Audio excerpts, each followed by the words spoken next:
This historic walking tour of the south end of Navy Street has been prepared by the Oakville Historical Society. Along the way, you will see the street as it looks today and as it looked in the past, and meet some of the original owners of the houses. Think of this as Street View and Facebook of the 18 and 1900s. The walk starts on the shore of Lake Ontario, past the very south end of Navy Street on the east side. Walk past the William Chisholm historic plaque to the end of the walking path. You should be looking at the entrance to the harbor as the tour begins. Pause the video until you arrive at this spot. Instead of today's park and the pleasure boats going in and out of the harbor, in the late 1800s, you would be looking at a bustling commercial and passenger port.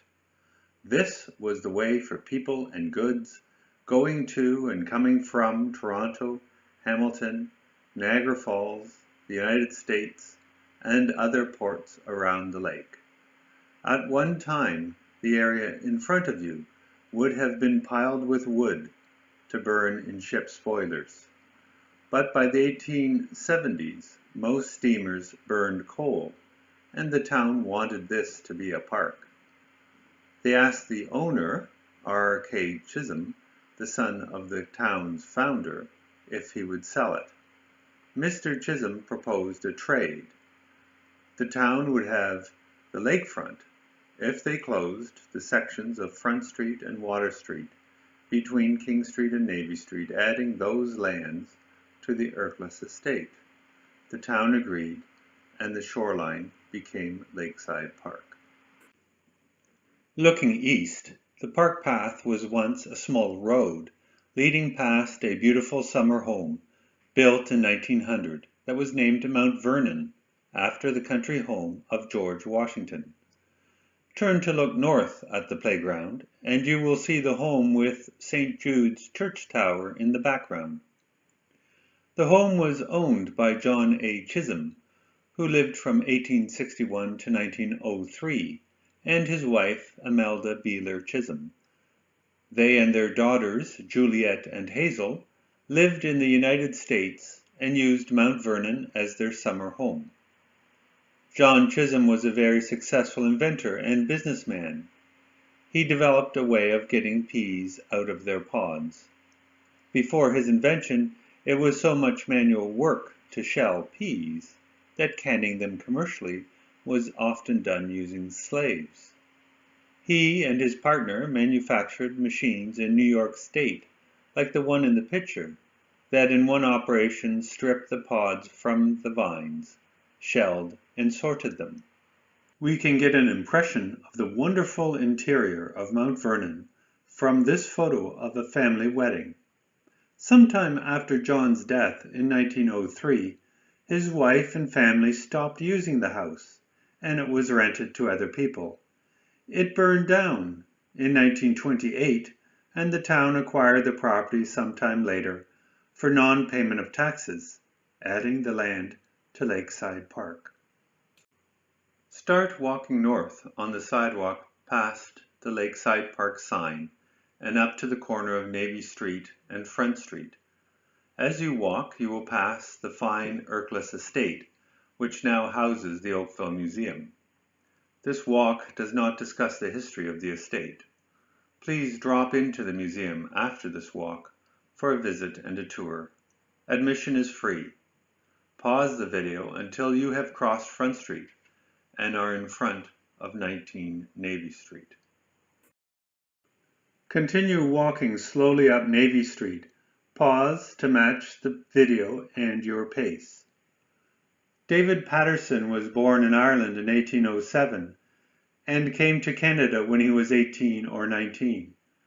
By 1827, he was working at William Chisholm's shipyard and in building the piers for the harbor, but he soon turned to building houses. He purchased this property from Chisholm and built a 2.5-story clapboard house. The basement had a large stone oven that was used to bake bread until the 1860s. The pine floorboards he used are up to 26 inches wide and are unsquared, still showing the original tapering of the trees. He and his wife, Agnes Griggs, had 8 children. Around 1866, he bought the lots just south of Front Street, in what is now Lakeside Park, built a smaller home, and rented out this house. It was sold in 1866 for $1,620. In the late 1870s, it was renovated, including replacing the clapboard with brick and adding the balconies. The Pattersons are buried in the Oakville Cemetery, beside the grave of Agnes's father. The 29 Navy Street lot was purchased by John Moore in 1834 from William Chisholm, and he built this house. His wife was Sarah Griggs Moore, whose cousin Agnes we just met next door. In 1838, Sally's father, Barnett Griggs, owned the house and leased it to various tenants before he converted it into a large hotel named the Frontier House. It served steamboat passengers arriving and leaving the harbor and was advertised as the largest and best accommodations in Oakville, with no expense spared in the fittings of the place. Across the street, there were long drive sheds where patrons could leave their horse teams for the day. It was an hotel from 1853 to 1860. Sarah died in 1870 in childbirth at the age of 26, and her daughter died 10 days later. She is buried beside her father Barnett in the Oakville Cemetery. In 1870, Robert Swanton Appleby and his wife Ella Richardson Appleby bought the house. You may think that it looks a bit small for an hotel, but in 1906 the building was cut in half and the north section became a separate house around the corner at 154 King Street. 41 Navy Street has not changed much in recent years. Captain Robert Wilson purchased this lot from William Chisholm in 1832. His brother, Captain William Wilson, bought the next lot north. The Wilsons arrived in Canada in 1817 when their recently widowed mother came from Ireland with her 10 children. The 2 brothers married 2 sisters from Nelson, which is now Burlington. Captain Wilson and this home are mentioned in the historical novel In Any Known Blood by Lawrence Hill, who was a resident of Oakville for a time. On the walk south, we will pass the bookmark plaque unveiled by Mayor Burton and Lawrence Hill. Moving on, we arrive at 45 Navy Street, the home of Captain William Wilson, the second of 3 brothers who became ship's captains. This house is one of the oldest in Oakville and is said to have been built by William Chisholm. It was originally located on the top of the bank overlooking 16 Mile Creek at what was then the end of Front Street. It was moved here around 1859, which is why it appears to be sideways to the street. Captain Wilson owned numerous properties in the area, including a home on Trafalgar Road that was called Mariner's Home, because of his custom of bringing ill and homeless mariners home with him for the winter. The Wilsons are buried very appropriately in Oakville Cemetery on the very edge of the bluff overlooking 16 Mile Creek. The house at 53 Navy Street is older than the 1859 date on the plaque. This was the home of Captain Samuel McGiffin, who came to Canada in the 1840s. The house was built in the early 1840s, and the McGiffins likely rented it for some years before purchasing it in 1859. Samuel McGiffin's son, Captain John McGiffin, was also a mariner and lived in the home after his father died in 1861. Captain John learned seafaring from his father, going out on the lake when he was 12 and becoming a sailing master at just 18. He served on or captained a long list of vessels, including the steamer Chippewa, the largest vessel on Lake Ontario, and was chief mate, serving under Captain George Brock Chisholm on the White Oak, a schooner launched from Oakville Harbor on July 1st, 1867. This model of the White Oak was built as a Canadian Centennial project in 1967 and is on display at the Oakville Historical Society. In all his years of sailing throughout the Great Lakes, including supply runs to the many lighthouses, he never lost a boat or a sailor. Later in his career, he was the Commodore of the Niagara Navigation Company, which ran steamers between Toronto and Niagara.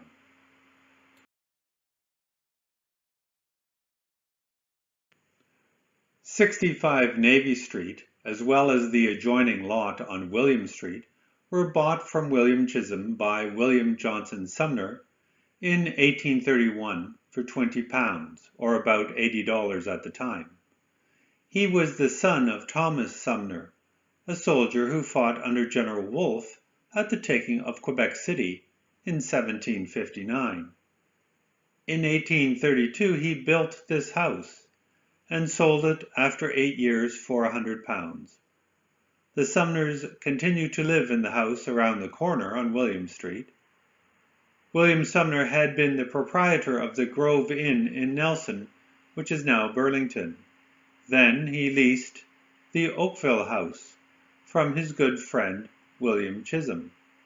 It was located on the site of Paradiso Restaurant on Lakeshore Road. Sumner Street, which is the south side of George's Square, is named after him. Matilda Sumner, a daughter of William Sumner, married Samuel McGiffin, the brother of Captain John McGiffin, whom we met at the previous house. In 1873, they purchased 65 Navy Street, Matilda's childhood home. Unlike his brother and father, Samuel McGiffin was not a mariner. Rather, he was a hardware merchant. His store was in the original St. Jude's Church building after the church moved to its current location. It stood on the corner of Thomas Street and Lakeshore Road. It was torn down to make room for the Bank of Montreal, which then became the Anthropologie clothing store. We have now arrived at the Canadian Hotel on the corner of Navy and Robinson. Prior to the hotel, the house of Captain Nicholas Boylan stood on this lot. He migrated to Upper Canada in 1821 and was one of the earliest settlers in Oakville. In 1830, he started working for William Chisholm as Master of the Telegraph. He commanded quite a number of Chisholm vessels over the years. He was also one of the leading families behind the construction of St. Andrew's Catholic Church in 1840 at the corner of King and Reynolds Street. With the coming of the railway in 1855, there was increased demand for hotel rooms, and John Williams, who now owned the Oakville House and had built a second hotel near the train station, built this fine brick hotel. It had 21 bedrooms, many of them only 6 feet square, and 4 parlors. It passed through a number of owners, and in 1875 it was sold to John Anderson. In 1881, when the town voted on prohibition, it was owned by 2 women. It appears that some voters may have been influenced to vote for prohibition due to the uncontrolled drunken brawls in this hotel. George Sumner the town's chief constable remarked in his journal, "The town is pretty quiet, if it were not for the Canadian Hotel. They keep up a continual noise, most disreputable for those who profess to be ladies." After the Scott Act brought prohibition to Oakville, he remarked, "The Scott Act came into force today, and all the hotels are closed up, both houses and sheds. People who came into town say they will not come again." After prohibition, the hotel was sold again, this time to Murray Williams, the nephew of the original owner, and was renamed the Murray House. Pause the video until you have safely crossed to the west side of Navy Street, just south of Robinson. We will now be headed back south toward the lake. You should be standing in front of an empty lot that provides a nice view of the granary and the harbor. Of course, it was not always empty. The McLean family owned this house first, and they are the family in the photo. Then William Sherburne, a shoemaker, bought the house in 1850 and added an addition at the back to use as his shoe shop. In advertisements in 1854, Sherburne makes no mention of carrying ready-made shoes, but 2 years later he announces that while continuing to sell handmade shoes, he also carries ready-made shoes and has over 1,000 pairs on offer from New York, proclaiming, "Great explosion, first selling at cost, and cheaper than ever, Jerusalem." The original house was demolished in 1969. Some longtime residents of Oakville will remember Shelley's Restaurant, a seafood restaurant that was established on this site by Klaus Dietzold. He came to Canada from Hamburg, Germany in 1965. The restaurant operated for over 20 years and was voted Best Seafood Restaurant in Canada by American Express for 5 consecutive years.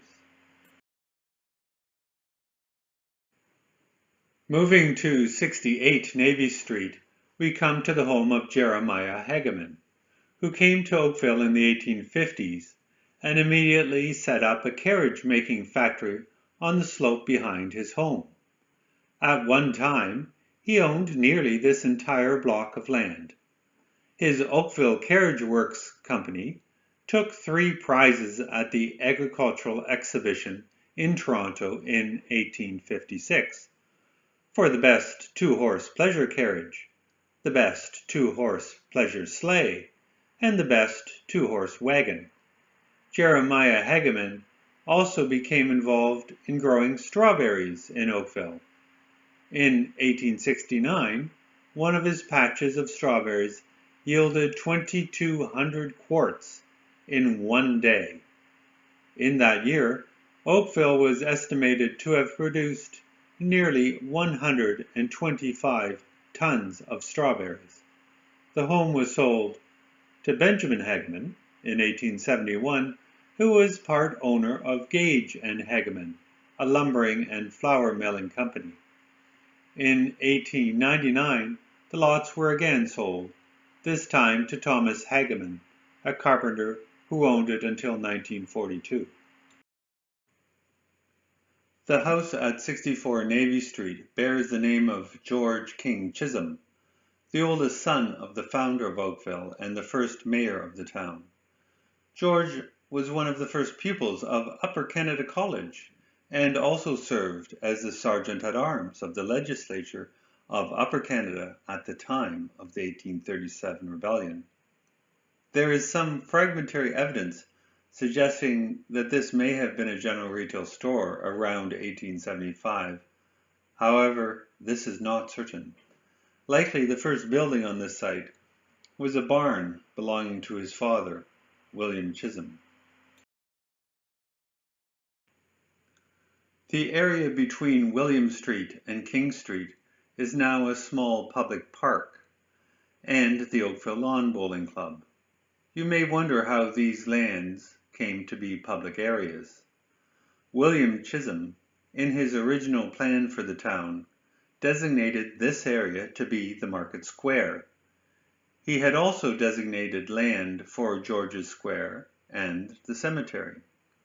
When the Town Council of Oakville came into existence in 1857, they secured the title to the property and developed ambitious plans for a market building.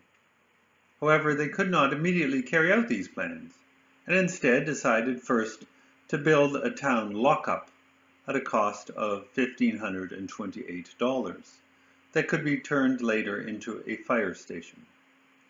Prison cells were built on the lower floor and council chambers on the upper floor. In 1862, work on the larger market building was complete. It was 2 stories high, 84 feet by 36 feet, and was divided into market stalls on the main floor, as well as the town armory at one end. The upper floor was an auditorium that could seat 500 people. This was also the site of an annual agricultural fair. The market building also became a place to temporarily house new immigrants who arrived by boat with little or no resources of their own. The lockup burned to the ground in 1876, and part of the market building was temporarily remodeled into a new lockup and council chambers. In 1885, it was further remodeled to include a fire bell and fire hall. The town hall building, as it became known, burned down in December 1913, destroying the town records and the original seal of the town. Pause the video and cross King Street, stop to read the Project Bookmark Canada plaque that was mentioned earlier in the tour. Then pass through the gates onto the Ercles estate and restart the video. You are now in front of the coach house for the Ercles estate. The plaque indicates that it was constructed at the request of Allen S. Chisholm. Allen was the son of George King Chisholm and became the leader of the family on his father's death. He wanted to reroute the driveway to the estate to exit onto King Street. His mother was vehemently opposed, so he arranged for her to go on an extended vacation, and when she returned, the new driveway was complete. Town tradition says that Allen constructed the white gates that you just passed through. He was one of the founders of the tennis club in 1903, which became the Oakville Club 5 years later. We have this wonderful photo of Mr. Chisholm and his 2-horse cart. But times were changing, and he and Murray Williams, who owned the Murray House Hotel, were the first 2 residents of Oakville to own automobiles.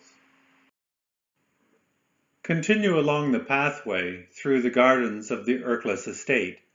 The path will take you to the small brown cottage at the top of the ridge overlooking 16 Mile Creek, and the location of the Oakville Historical Society. This building was originally 2 cottages, built in 1952, for Julia Chisholm and Hazel Chisholm Matthews, great-granddaughters of Oakville's founder, William Chisholm. We met these 2 women at the beginning of our tour as the 2 cute children living in Mount Vernon, the summer house in Lakeside Park. Their mother purchased the Ercles estate after the death of Allen Chisholm and removed the driveway he constructed through this garden. Hazel is the author of Oakville and the 16, a wonderful history of Oakville, and the source for much of the information in this walking tour. It is available for purchase at the Oakville Historical Society. The Society has been resident here since 1992. Please do drop in for a visit and to learn more and see our displays. Thank you for taking this tour.